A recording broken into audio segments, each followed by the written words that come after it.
2 दिसंबर साल 2019 माहिम बीच मुंबई। एक नॉर्मल सा दिन था। लोग हमेशा की तरह उस बीच पर घूमने आए हुए थे।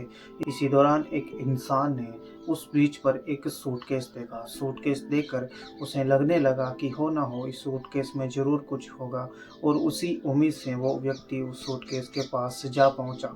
जैसे ही वो सूटकेस के पास पहुंचा, उस सूटकेस से बहुत ही गंदी स्मेल आने लगी, और जिससे वो इंसान डर जाता है और डर के मारे फ़ौरन मुंबई पुलिस कंट्रोल रूम को फ़ोन कर बताता है कि माहिम बीच पर एक सूटकेस मिला है और उस सूटकेस से बहुत ही गंदी स्मेल आ रही है।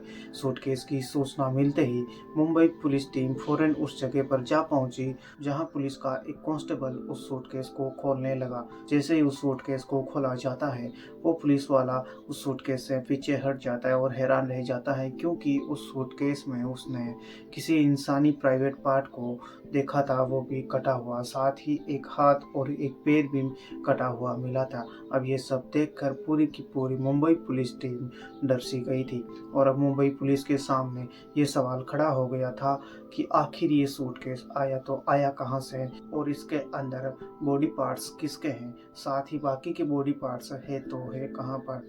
अब मुंबई पुलिस के सामने ये समस्या आ जाती है कि उस बिना सर वाली डेड बॉडी की शिनाख्त कैसे की जाए, और साथ ही इतने ही बॉडी पार्ट्स के आधार पर इस केस को कैसे सॉल्व किया जाए। लेकिन यकीन मानिए दोस्तों, मुंबई पुलिस ने जिस प्रकार इस केस को सॉल्व किया, वो किसी थ्रिलर मूवी से कम नहीं था। अब आइए जानते हैं कि आखिर मुंबई पुलिस ने कैसे इस केस को न सिर्फ सॉल्व किया, बल्कि विक्टिम की पहचान भी की, उसके कातिलों को पकड़ा, और पकड़ने के बाद उसे जेल की सलाखों के पीछे भी भिजवाया था। So hello friends, welcome back. My name is JP Saran and you are watching JP the Spy. अब पुलिस को सूटकेस से बॉडी पार्ट्स के अलावा एक पैंट, एक शर्ट और एक लाल स्वेटर भी मिलता है। पुलिस बाकी के बॉडी पार्ट्स ढूंढने के लिए मछुआरों को भेजती है, लेकिन पुलिस को बॉडी पार्ट्स नहीं मिलते। इसके बाद पुलिस आसपास के सीसीटीवी कैमरों को खंगालना शुरू करती है, लेकिन वहां पर भी पुलिस को कुछ हाथ नहीं लगता।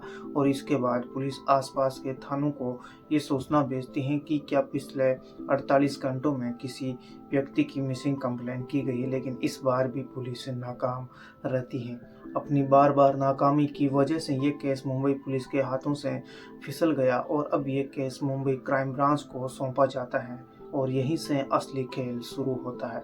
मुंबई क्राइम ब्रांच सबसे पहले उन बॉडी पार्ट्स को रीएनालाइसिस करती है और उनको फोरेंसिक जांच के लिए भेज देती है, जहां क्राइम ब्रांच को पता चलता है कि मरने वाले की उम्र 59 साल है, और उसको मरे हुए कम से कम 5 या 6 दिन हो गए, यानी कि डेड बॉडी 2 दिसंबर को मिली, तो 26 या 27 नवंबर को इस व्यक्ति का कत्ल किया गया है।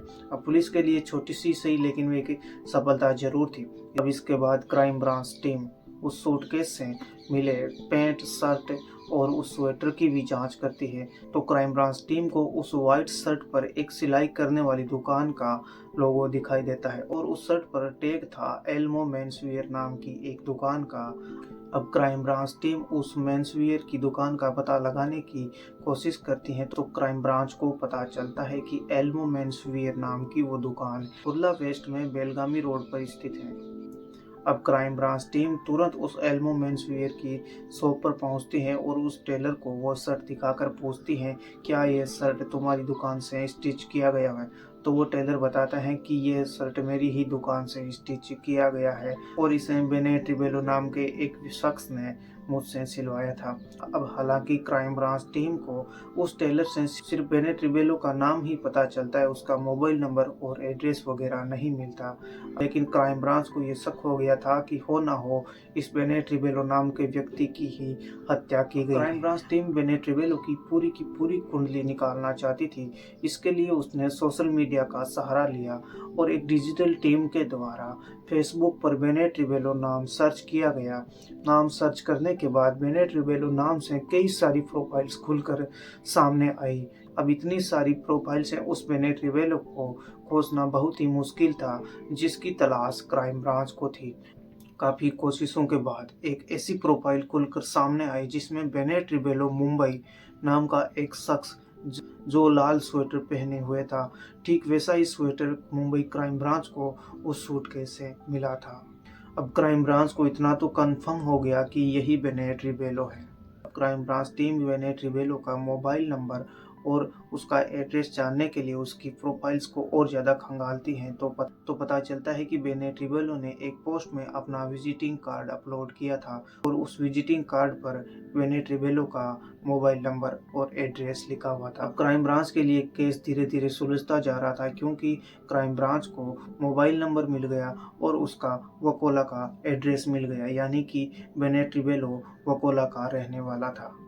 अब फेसबुक के जरिए मिले एड्रेस के आधार पर crime branch team Bennett Rebello के वकोला वाले घर पर पहुंचती है, लेकिन यहां जाने पर क्राइम ब्रांच देखती है कि उस मकान पर ताला लगा हुआ है। आसपास के पड़ोसियों से क्राइम ब्रांच जब पूछताछ करती है कि बेनेट रिबेलो कहां पर है, तो पड़ोसी बताते हैं कि पिछले 10 दिनों से बेनेट रिबेलो अपने घर पर नहीं है। साथ ही क्राइम ब्रांच टीम को यहां पर एक नई बात और पता चलती है। पड़ोसियों ने क्राइम ब्रांच को यह भी बताया था कि बेनेट रिबेलो अपनी एक गोद ली हुई बेटी, जिसकी उम्र 19 साल के आसपास है, नाम आराध्या पाटिल उर्फ रिया बेनेट रिबेलो है, उसके साथ रहता था, लेकिन पिछले 10 दिनों से वो दोनों इस घर पर नहीं हैं। अब क्राइम ब्रांच टीम के लिए एक बार फिर ये मामला बड़ा ही पेचीदा होने वाला था क्योंकि क्राइम ब्रांच टीम को लगने लगा कि बेनेट रिबेलो के साथ साथ कहीं उसकी 19 साल की बेटी आराध्या पाटिल का भी तो कत्ल नहीं हो गया। अब इसके बाद पुलिस कानून को ताक पर रखकर उस मकान का ताला तोड़ती है जिसमें बेनेट रिबेलो रहता था और अंदर घुसकर उस मकान की तलाशी ली जाती है। काफ़ी तलाशी के बाद वो एक पुलिस वाले को रिया का मोबाइल नंबर मिल जाता है। साथ ही वहां पर पुलिस को एक नोटबुक मिली थी जिसमें लिखा था, I am sorry dad, really really sorry, god sorry dad, sorry for you, I am a bad girl. कि कैसे जिसने उसे घर में रहने दिया मैंने उसी को मार दिया, जिसने मेरी परवरिश की उसका मैंने कत्ल कर दिया, sorry for that, sorry sorry and again sorry. ये सब कुछ उस नोटबुक में लिखा था। अब नोटबुक में ये सारी लाइनें पढ़कर पुलिस समझ गई कि बेनेट रिबेलो का कातिल कोई और नहीं बल्कि उसकी गोद ली हुई बेटी आराध्या पाटिल उर्फ रिया बेनेट रिबेलो ही है। कहते हैं ना कि जब तक कातिल आंखों के सामने ना आ जाए और फिर खुद ही अपनी जुबान से ये कबूल ना कर ले या फिर पुख्ता सबूत ना मिल जाए, तब तक शक वाकई में उस रेत की तरह ही होता है जो जब तक मुट्ठी में है तब तक के लिए तो सेफ है, लेकिन जैसे ही मुट्ठी ढीली पड़ी वो रेत बिखर जाती है। पुलिस को ये सवाल बार बार परेशान करने लगा था कि जिस बाप ने उस बेटी को गोद लिया, उसकी परवरिश करी, आखिर उस बेटी ने अपने बाप को इतनी बेरहमी से कैसे मार डाला। अब इसी बीच क्राइम ब्रांच टीम को घाटकोपर इलाके में रिया के मोबाइल की लोकेशन पता चल जाती है, तो क्राइम ब्रांच टीम तुरंत वहां पहुंच जाती है। पुलिस के पहुंचने पर जैसे ही रिया पुलिस को देखती है वो घबरा जाती है। पुलिस रिया से पूछताछ करती है कि तुम्हारे पिता यानी बेनेट रिबेलो कहाँ पर हैं। रिया पुलिस को बताने लगी कि बेनेट रिबेलो यानी उसके पिता किसी काम से कनाडा गए हुए हैं और इसीलिए वो अपने एक दोस्त के साथ घाटकोपर इलाके में आ गए। लेकिन जब पुलिस ने रिया को समझाते हुए वो नोटबुक दिखाई जिसमें उसने अपने बाप को मारते वक्त वो इमोशनल लाइनें लिखी थी, अब वो नोटबुक देखते ही रिया टूट जाती है और फूट फूट कर रोने लगती है और इसके बाद उसने अपने बाप के कत्ल की वो पूरी कहानी मुंबई क्राइम ब्रांच को बता दी। और अब यहीं से एक कत्ल की खौफनाक दास्तान शुरू होती है।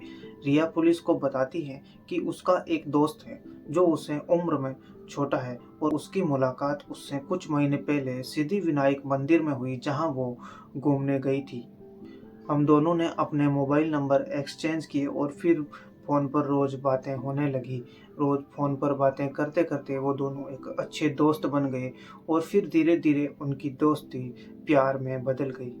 रिया पुलिस को बताती है कि उसने अपने दोस्त को वो बात भी बताई थी जिसे वो पिछले काफ़ी समय से सबसे छुपा रही थी। रिया अपने दोस्त को बताती है कि जिस बेनेट रिबेलो के साथ वो रह रही हैं वो उसके सगे पिता नहीं हैं, उसे अडॉप्ट किया गया है। आगे वो दोस्त को बताती हैं कि उसके पिता एक अच्छे म्यूजिशियन हैं। साथ ही उसको ये भी बताती हैं कि बेनेट ने 2 शादियां की लेकिन अपनी दोनों ही बीवियों से वो अलग रहते हैं। रिबेलो ने उसे एक कॉन्ट्रैक्ट साइन करके अडॉप्ट किया था, जिसमें उसकी पढ़ाई, उसके खाने पीने से लेकर सब कुछ संभालने की जिम्मेदारी भी ली थी। आगे रिया बताती है कि धीरे धीरे समय बीतता गया। पहले तो रिबेलो उसका अच्छे से ख्याल रखता था, उसकी अच्छे से परवरिश करता था, लेकिन धीरे धीरे उसका बिहेवियर बदल गया। वो उसे बुरी नज़रों से देखने लगा और फिर वो उसका यौन शोषण करने लगा, उसे सेक्सुअली असोल्ट भी किया और 1 साल तक लगातार उसका शोषण करता रहा।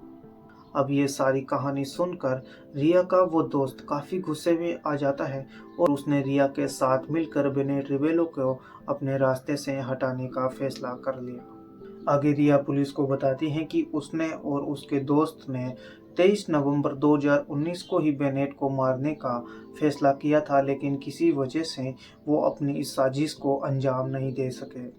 फिर इसके बाद 26 नवंबर की शाम को उसका दोस्त पहले ही घर आ गया था। अब जब बेनेट शाम को घर आया, उससे पहले उसके दोस्त ने रिया के दिलो दिमाग में बेनेट की हरकतों को लेकर इतना ज़्यादा गुस्सा ज़हर भर दिया था कि मैंने सामने देखते ही बेनेट को एक ज़ोरदार थप्पड़ जड़ दिया। मैं गुस्से में चीखने चिल्लाने लगी और उससे पूछने लगी कि आखिर उसने मेरी ज़िंदगी के साथ ऐसा खेल क्यों खेला। वो बेनेट से पूछने लगी कि तुम एक पिता की तरह पेश क्यों नहीं आए।